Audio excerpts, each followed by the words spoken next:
Good evening, everyone. Good evening, Jai Hind, and welcome to Khan Global Studies. So, I hope I am properly audible and visible to all of you. I welcome you all to this session of daily current affairs sessions, daily current affair classes. And again, I wish you all a very happy Republic Day. So, I hope you have gone through the Republic Day parade. You may have seen some of the cultural tableaus which were presented there. So, like from art and culture section, sometimes you can expect a question from there that if some like cultural programs, if some cultural tableau has been presented there, so you might expect a question related to that in the prelims exam. So just go through a list of all those things which have been there in this the Republic Day celebration. Sometimes you can expect a question around that. Okay. So good evening, everyone, and welcome to the session. So let's see the topics which we are going to discuss in today's session. The first topic which we are going to talk about is the new UGC regulation. We are going to first talk about the new UGC regulation which is there. That is going to be our first topic which we will talk about. The second topic which we are going to talk about is about this the second topic which we are going to talk about is about the International Solar Alliance. It is not UGC, it is International Solar Alliance. That will be our second topic, which will be related to GS paper 3. It will be part of your GS paper 3. That is something which we are going to talk about. The next topic which we are going to see is hypersonic glide missile, the one which has been presented during this Republic Day parade. So hypersonic glide missile, this is the third topic which we will talk about. And the fourth one is, of course, the Great Nicobar project, which we could not discuss in the last session. So that is one thing which we will take up today. And finally, we will talk about some prelims special article also. We are going to talk about some of the prelims special article also. So these are the topics which we are going to discuss. But before that, we can all solve some questions. So here we have the first one. The governor can act in his discretion in delivering the speech at first meeting of the assembly. A governor can be impeached on the ground of violation of constitution by elected government of a state. The Constitution of India does not provide for a tenure of governor. So here we have three such statements with respect to the governor of the state. The governor can act in his discretion in delivering the speech at first meeting of the assembly. A governor can be impeached on the grounds of violation of constitution by elected members, by elected government of the state. And the third is, of course, the Constitution of India does not provide for a tenure of the governor. So what would be the correct option? A option, D option, C option. So all three options here.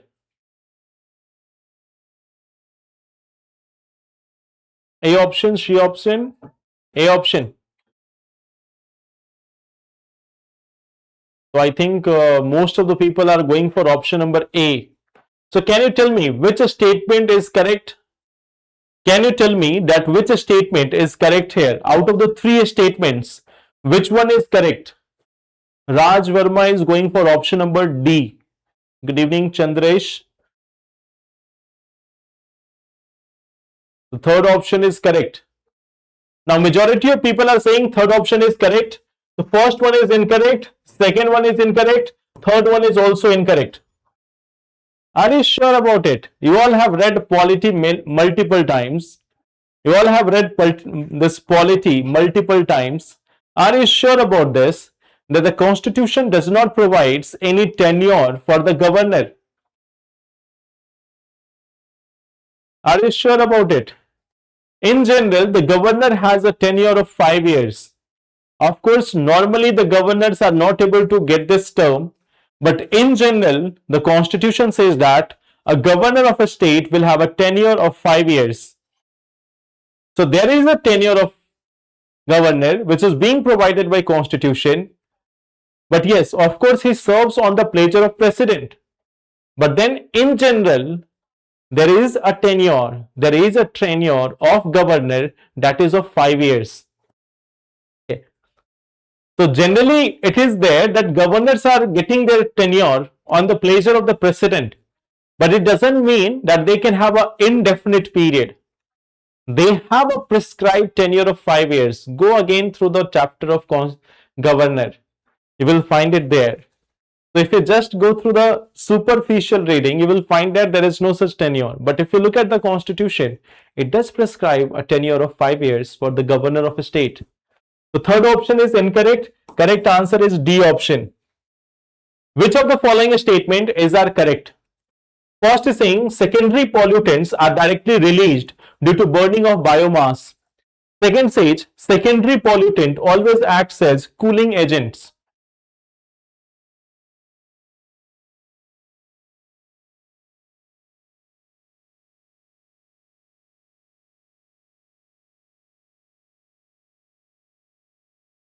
D option again.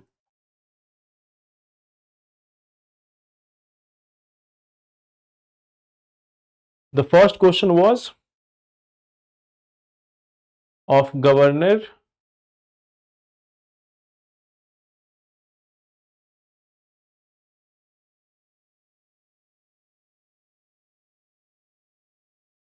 D option. So here if you look at this, secondary pollutant are directly released due to burning of biomass. This one part is incorrect. Secondary pollutants are formed. They are not directly released. So they are formed in the environment. Second, they are not always act as cooling agent. Sometimes they might act as cooling agent, but not always. So here the answer is correct, D option. Telecommunication sector receives the highest amount of FDI in India. In India, the majority of the FDI goes to Gujarat. In India, the majority of FDI goes to Gujarat.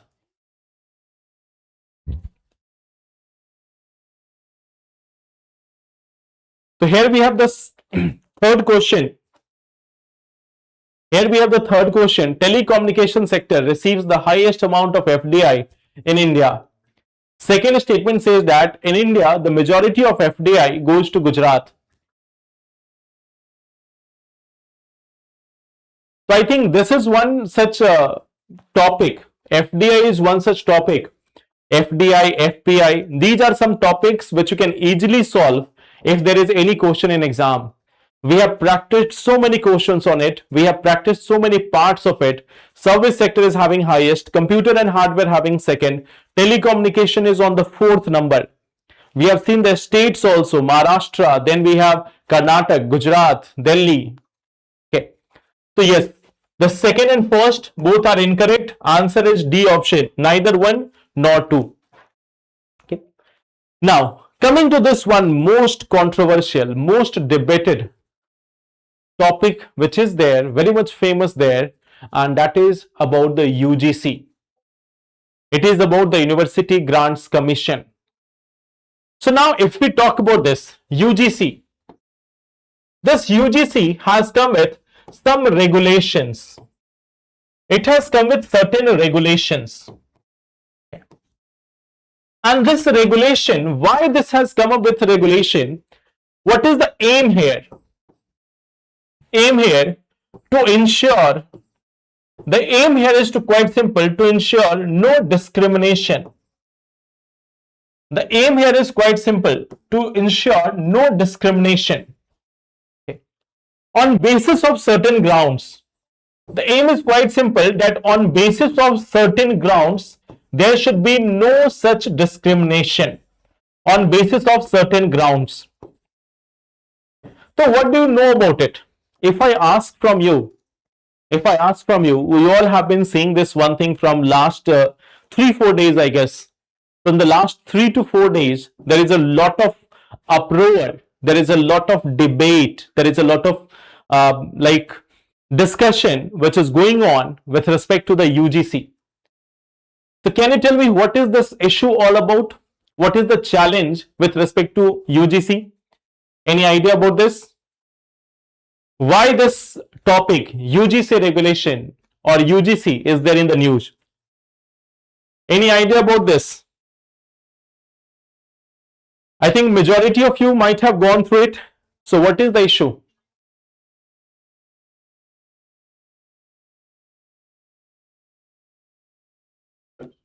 What is the issue with respect to UGC? Have you gone through this issue or not? Have you looked at this one part or not? This news article, UGC, about caste hegemony. OBC SC ST को अगर college and university में लगा, okay, today's concern about torture by upper class students. Okay, so let's see what are all provisions with respect to this. See, first thing is it says that as an aim, it says that to ensure that no student, teacher or a staff member is denied dignity or opportunity in higher education because of identity. It says that just because of identity there should be no such that there is no such denial of dignity to all the students, to the teachers or the staff member.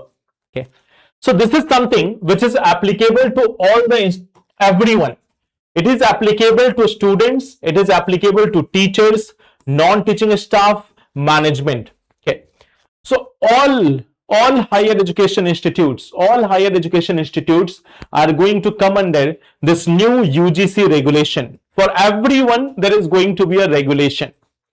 Now when we talk about this, it is saying that it aims to eradicate this discrimination only on basis of things like religion, race, caste, gender, place of birth and disability.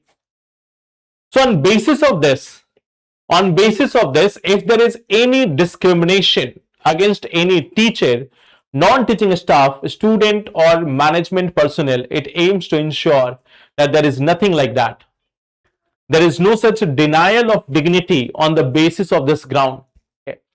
And there is a special priority which has been given to scheduled caste and scheduled tribes, socially and educationally backward classes, economically weaker section and persons with disabilities.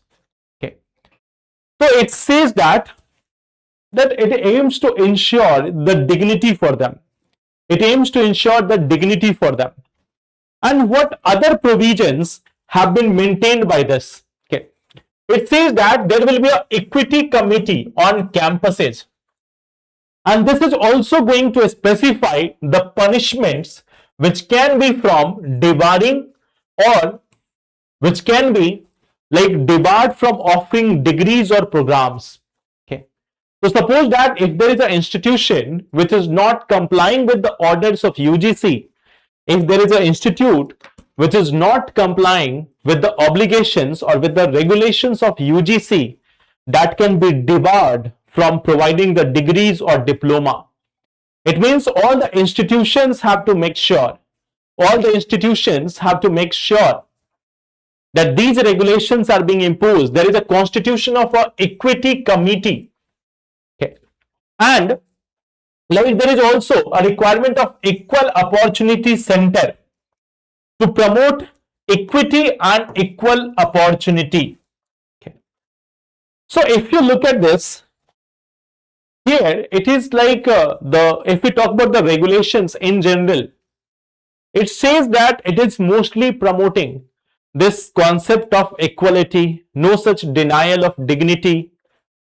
So these are the normal provisions of this UGC regulation. In fact, if you look at this one part, like it says that there will be promotion of equity, protecting the disadvantaged group and creating reporting mechanism. But there is certain thing which is not present here.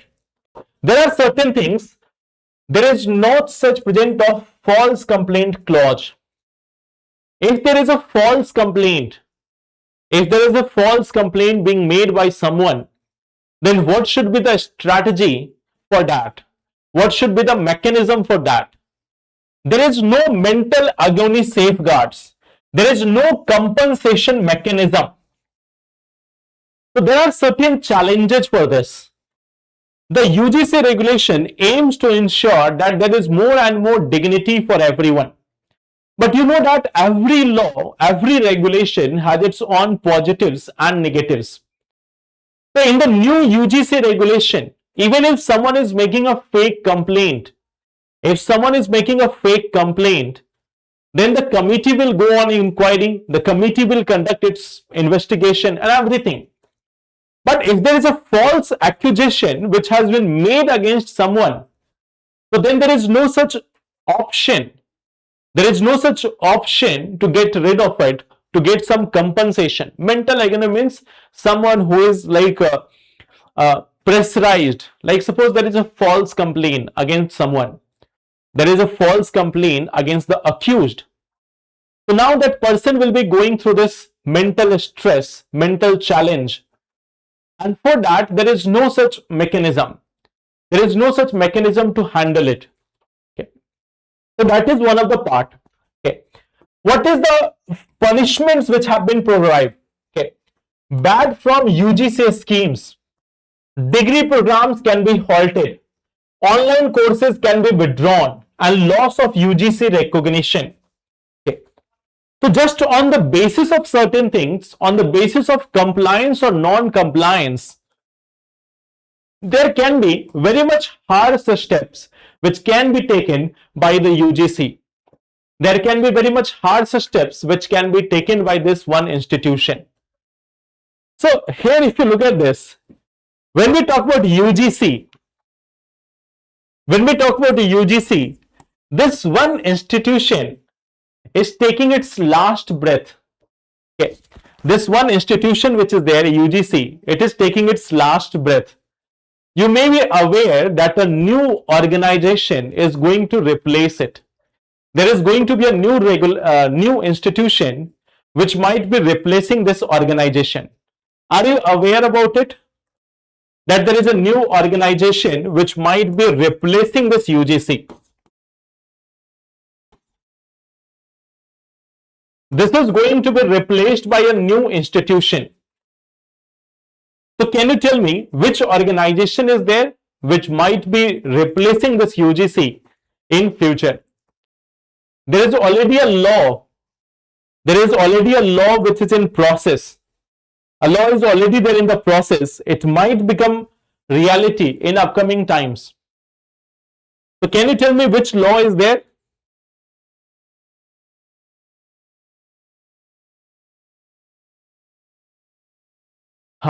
So we have a new organization. Yes, Viksit Bharat Shiksha Adhishtan. There is going to be a new organization which might be replacing it. Viksit Bharat Shiksha Adhishtan.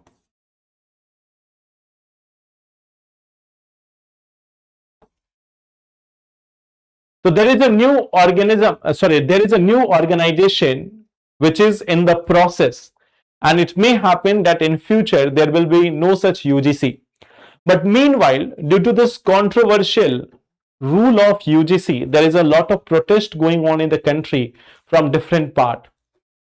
Now, if you look at this, any unilateral law, any such unilateral regulations, without giving an option of redressal of grievances is going to be a challenging one. Like suppose in this case, if UGC has made a mechanism that if there is a false complaint, then what would be the option? If there is a complaint which is false, then what can be done in that case? So if there is a proper mechanism to handle it, then it can be a better solution. But right now, with a unilateral approach, it is going to create more division on the society. It is going to create more division in educational institutes rather than unifying it, rather than providing a common platform. It has become a divisive act, a divisive policy. Okay.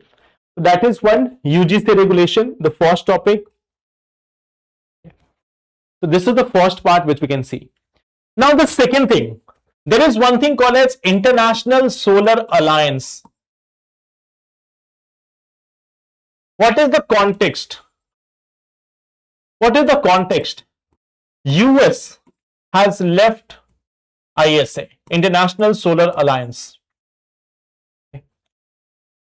So USA has left this organization called as International Solar Alliance. So can you tell me a little bit about this International Solar Alliance? That what is this organization? What is the duty of this organization? When it was conceptualized, when it was formed, can you tell me something about this? Okay. Can you tell me about this? That when this organization was formed, when we talk about this one organization, can you tell me when this organization was created? Its headquarters is in Gurugram, that's correct. When we talk about this, it was founded. This is something which was founded at COP21, COP21. This was something which was set up in 2015 in COP21. It was 2015. So at COP21, we have the setup of International Solar Alliance. India and France. India plus France. They have gone for launch of this International Solar Alliance. Why specifically France? Because at that time, the COP21 was organized in Paris in France. At that time, the COP21 was organized in Paris in France. And for that matter, we see that India and France has come together. India and France has come together to launch this International Solar Alliance. So India was there at this part. Okay. When we talk about this, like when we talk about this one organization, it has got more than 120 plus signatories, more than 120 signatories, and 90 plus members have ratified. 90 plus members have ratified also. So this one organization, it has got 120 plus signatories. It has also got 90 plus more members who have ratified it. This one organization, International Solar Alliance, this is having the headquarters. If we talk about headquarters, it is in Gurugram. It is there in Gurugram, Haryana. Okay. And if we look at this, that who can become the member? Is it only for tropical nations or anyone? So remember, any UN member can become a party to this. Any UN member can become a member of this organization. Initially, the provision was this, that it was open. Initially, the provision was this, that it was open to only those countries which are lying in tropical and subtropical areas. It was initially for some countries which were lying in this tropical and subtropical areas. But now its membership is open to all the United Nations members. Okay. Yes, it has got several aims. Okay. Now, if we talk about this one organization, what is the aim of it? Can you tell me what is the major objective of International Solar Alliance? If we talk about this, what is the major objective of International Solar Alliance? Anyone?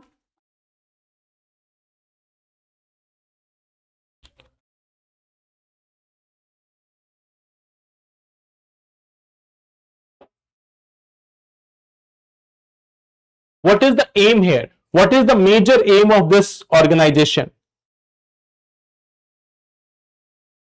Provide subsidies. It's not directly subsidies, of course, helping it. Okay. It aims to have like $1,000 billion investment. It aims to have $1,000 billion investment in solar energy.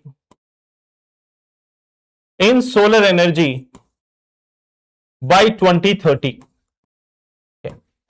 So this is working for capacity building.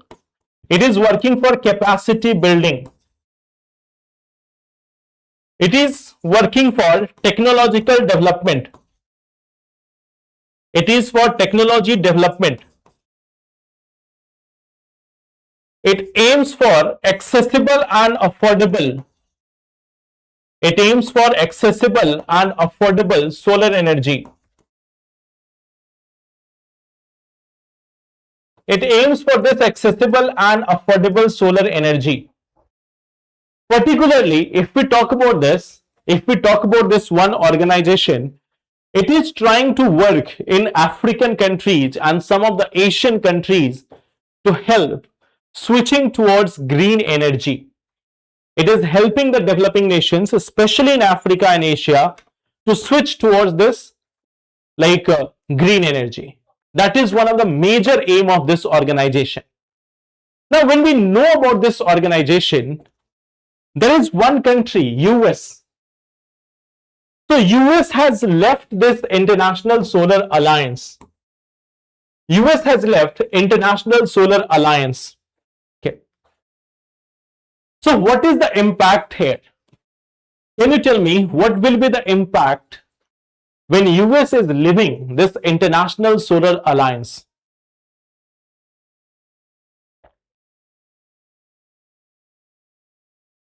US has decided to quit this International Solar Alliance. So what will be the impact of it? How it is going to be impacted? US has decided that it has quitted now. It has officially declared that it is quitting. It is leaving the International Solar Alliance along with 60 plus other international groups. So when US is leaving this, US has decided to quit this International Solar Alliance. So what will be the impact? Only in fund. You might be aware that US is one of the major source of funding of many of the international organizations. So if US is quitting this International Solar Alliance, what is the impact? The impact is nothing. The impact is basically nothing. Over the period of time, in so many years, from 2021 to 2024, the total contribution of United States to the International Solar Alliance was just around total contribution. The total contribution of US to International Solar Alliance till date is just around $2.1 million. Only that much. Okay. So if we look at this, the total contribution in all these years, the total contribution on these years till date has been just around $2.1 million. Only that much. So if US is quitting also, this initiative has a budget, like it has an aim. It has an aim of getting $1,000 billion. It has an aim of getting $1,000 billion. So if you look at that program and you are seeing the total contribution of United States, it is $2.1 million. GST is more than that. GST on services or GST on electricity for doing the various works in the Gurugram office will be more than that. Okay. Several charges and the taxes on that, tax refund on that will be more than $100 million. Okay. So the total contribution of this organization, this US in this part is very small. So there is nothing which matters. Okay. There is nothing which can be done in this matter with respect to US. Okay. So that is first part. The second topic actually, that what is this International Solar Alliance and what are the parts of it. Okay. I hope that's clear. So Durganshu, I have told you last time also that just inform the team about it. It will be organized by the team only, na?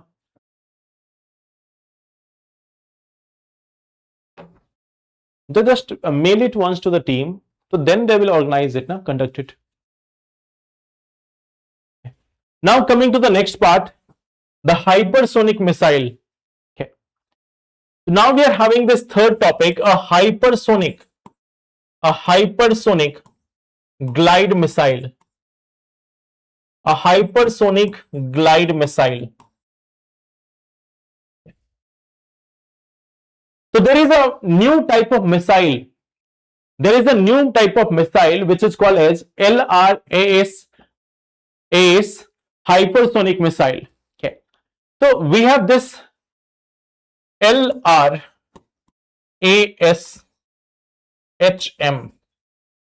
It stands for this long range. It stands for this long range anti-ship hypersonic missile. Okay. This stands for long range anti-ship hypersonic missile. Okay. So this is a new missile. This is a new missile which has been showcased even in this Republic Day parade also. You might have seen, if you have gone through the Republic Day parade, you might have seen that this missile has also been there in the news. Okay. So when we talk about this one missile, it is something which is developed by DRDO. It is something which has been developed by DRDO. It is something which has been developed by DRDO. Okay. So this is the first part. It is something which has been developed by the DRDO. And what is the aim? Like for which force it has been especially curated?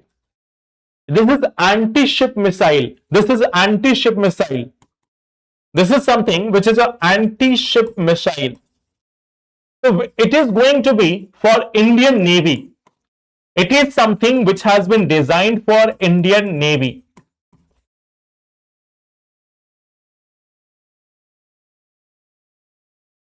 Okay, just mention it once, Durganshu, just mention it once in the comment box after the live chat is ending, so that from there I can share the screenshot with the team. Because if you share it in live chat, I cannot send the chat right now. So after the class, just mention it once in the chat box. From there, I will send it to the team. Okay. Mention your batch number also. Okay. So it is something which is an anti-ship missile which has been there for Indian Navy. Now this is something, it is a glide missile. This is a hypersonic glide missile. So what is the meaning of it? What are the glide missiles? Any idea about this? What are the glide missiles?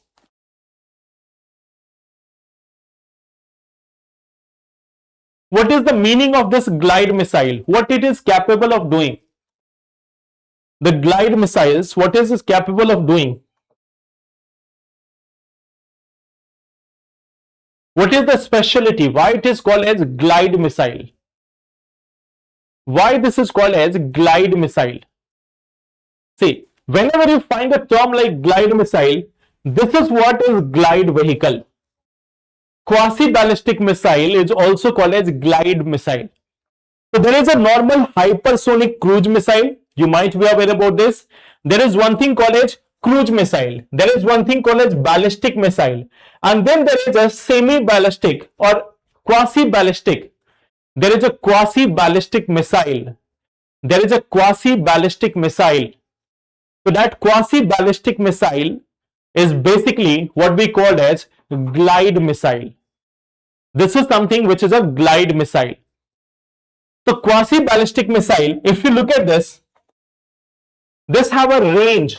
When we talk about the range of it, range and payload capacity, there is two things which you have to be aware about. One is the range, that what is the range of this missile. No, it's not going to land, it is going to crash. It is not going to land, it is going to crash. Okay. So what is the range of it? Any idea about this?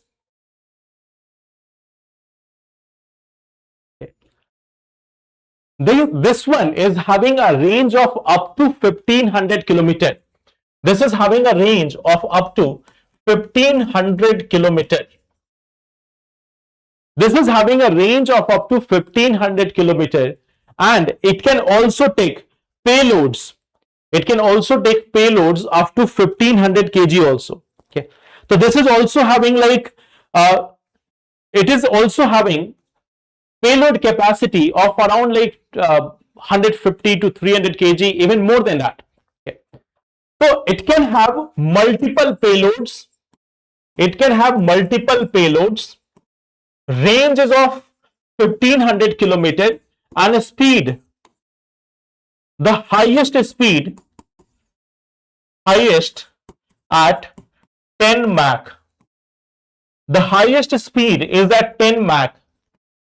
If any missile is having a speed more than 5 or 6 Mach, if a missile is having a speed more than 5 to 6 Mach, it is called as hypersonic missile. BrahMos is a supersonic missile. BrahMos is something which is a supersonic missile. This one is a hypersonic missile. Like it has a highest speed of up to 10 Mach. 10 Mach. So 10 kilometers speed of sound. 10 times the speed of sound. That is going to be its speed. 10 times to the speed of sound. That is going to be the speed of this one vehicle. Okay. So this is one part. It is moving at 10 Mach. If suppose it has to go 1500 kilometer, so this can cover that in near about 15 minutes. It can reach 1500 kilometer in just 15 minutes. Okay. You will find that there is one question, what is Mach? 1 Mach is equal to speed of sound. 1 Mach is equal to the speed of sound in air. The speed of sound in air. It refers to the speed of sound in air. Okay. So the speed of sound in air is near about 330 to 340 meter per second. So it is approximately 3300 to 3400 meter per second. This is going to be the approximate speed of this vehicle. Okay. On an average, if we talk about the hourly, it is 12,000 kilometer per hour. 12,000 kilometer per hour. That is going to be the speed of this vehicle. Okay. So in 15 minutes, it can reach up to 1500 kilometer. It means in 1 minute, 100 kilometer. That is the speed of this vehicle. So that is the hypersonic glide vehicle, hypersonic glide missile, which is being developed by DRDO. Okay.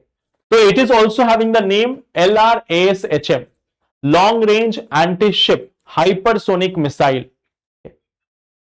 हाँ, sound बाद में पहुंचेगा, missile पहले पहुंचेगी. So that is our missile. Okay. So that is our long range anti-ship hypersonic missile. Hypersonic is very fast, like 10 up to speed of 10 Mach. So this is one part.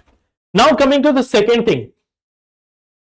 Now coming to the second part, fourth topic, that is the Great Nicobar project.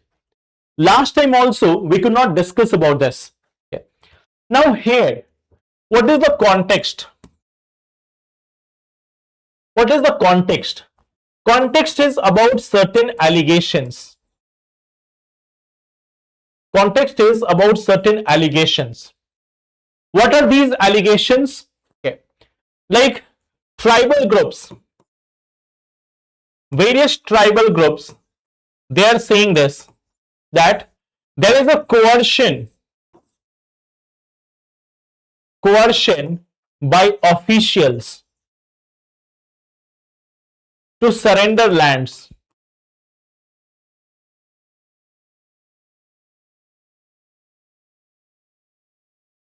There is a coercion by the officials to surrender lands. That is something which has been alleged by many of the tribal groups based in Great Nicobar. Okay. It is saying that the district administration is ordering them, district administration is making a pressure on them that they have to vacate their land, they have to give their land for this Great Nicobar project. Okay. So they are saying this one thing, that tribal groups are saying this one thing, that government is pressurizing us to give the lands, the district administration is pressurizing to give the land. So have you ever heard about any of these things? Like, is there any such story in your mind where district administration is coercing or giving pressure on people to give up land? This is first time, unprecedented development. We have never seen such things in India. Not even a single time the government has pressurized the people to give up lands. Okay. So this is the first time we are seeing this, that tribal groups are saying that government is pressurizing them to give up the land. Okay. Now initially this was a 72,000 crore. Initially this was a 72,000 crore project, but now the total value has got up to 92,000 crore project. This is a 92,000 crore project now. This is a 92,000 crore project in India. Only in British times, nothing after the British. Okay. So this is something like we have got a Great Nicobar project. What is the aim of this Great Nicobar project? What we are trying to have? We are trying to have a greenfield international airport. We are going to have a greenfield international airport. What is greenfield? There is a term called as greenfield. Can you tell me what is this greenfield? Any idea about this? What is greenfield? Its shapes look like North America. See, don't even say that. If Donald Trump gets to know about this, that it looks like North America, he will start claiming that Andaman and Nicobar has originally belonged to US. So they might start linking it with some history, that if you look from the side of US, it is just in the opposite of US. So it might be belonging to US. So don't even say that it looks like North America. Otherwise, they will start claiming it. Okay. So here, if we talk about greenfield, it means something new. It is some new project from scratch. When we are talking about some new project from scratch, that is something which is called as greenfield project. So here what we look at this, there is a plan to have a greenfield international airport, an international container transshipment terminal. Remember about this one thing, when we were talking about this pack silica in one of the classes in the previous weeks, when we were talking about pack silica, there I told you that some of the members of pack silica includes like Singapore. Singapore is a major transshipment hub. The Singapore is considered as a transshipment hub. So in the same manner, we are also trying to have an international transshipment hub in India, and that is going to be Great Nicobar. There is also going to be a large township and a power plant. Okay. So this is one thing, like we are trying to develop this Great Nicobar region. Somehow the tribal groups in this area are having an allegation that government officials, the district administrations are coercing them, forcing them to give up their land. Okay. So this is one thing which we see here in Great Nicobar project. Now if we look at this, in this area of this Andaman and Nicobar Island group, okay, in this area of Andaman and Nicobar Island group, what we see that there are certain PVTG, particularly vulnerable tribal groups. There are certain particularly vulnerable tribal groups in this area. Okay. Why government don't use another inhabitable islands of Nicobar? How can I say on this? Like why they are not using it? Of course, they could have used the other ones. There are so many island groups in Andaman and Nicobar. but then you have to see which one is more sustainable, where you can have more people for having or taking aeroplanes, where people are living, where they can work as labor. We have to look at all these opportunities. Okay.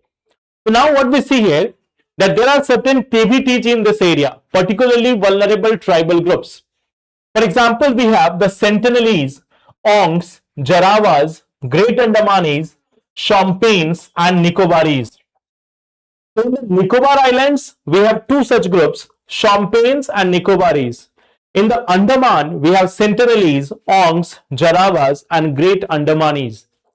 They are the particularly vulnerable tribal groups. There are in total 75 PVTG in India. These are the communities which are having a lower population, stagnant or declining population, primitive level of agricultural technology. Okay. So these PVTGs, they are the most vulnerable among the tribal groups. And when we are looking at Great Nicobar project, there is a challenge that it might also be impacting these groups. It might also be impacting these tribal groups. Sentinelese सबसे ज़्यादा dangerous tribe है. They are also regarding the humans from outside as the most dangerous organism ever. They might also be saying this, that humans from outside of our area are the most like dangerous people. They are looking different. They are like clothing in a different manner. They are trying to take over our land. They are trying to take over our property. So they might also be thinking in the same manner, that the people who are coming from different areas, the people who are coming from outside the sea or beyond our areas are the most dangerous colonial people. तो वो भी तो बाकी लोगों के बारे में यही सोचते होंगे. Like we are thinking about them, that they are dangerous. What they will be thinking about us?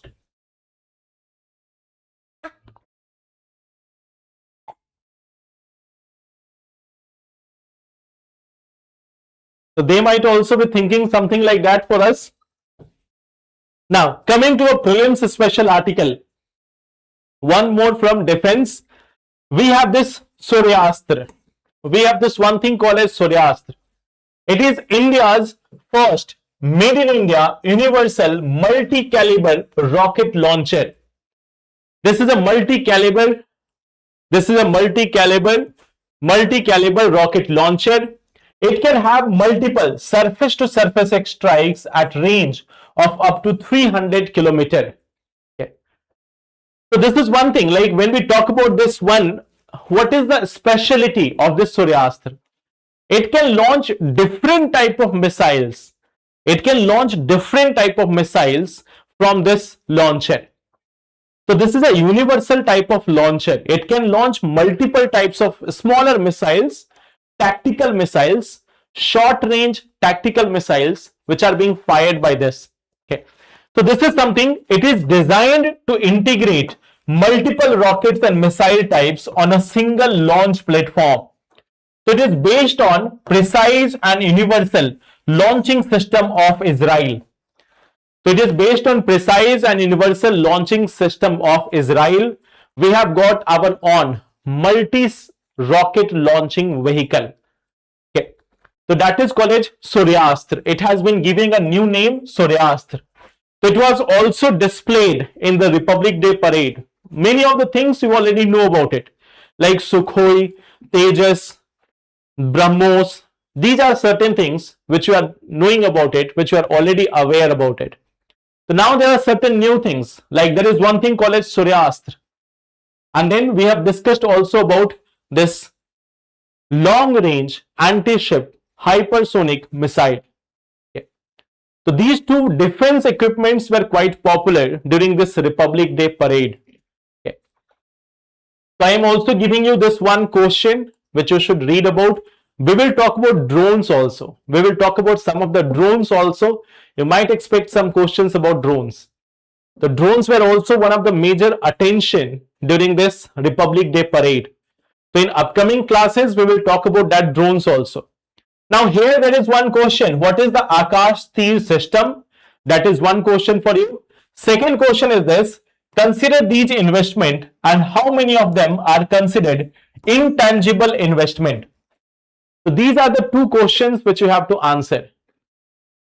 So they were looking like armed officer. So I have got this new style now.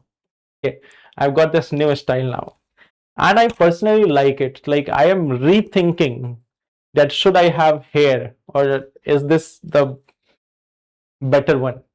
Because this one has got a lot of benefits. This is something which has got a lot of benefits, like no need to comb your hair on daily basis. Okay, it's quite simple, and I don't know, perhaps I like it better than the previous one. So I think I will have to take a measurement of this, and I will have to tell it to my barber that maintain this just at this length, no more, no less.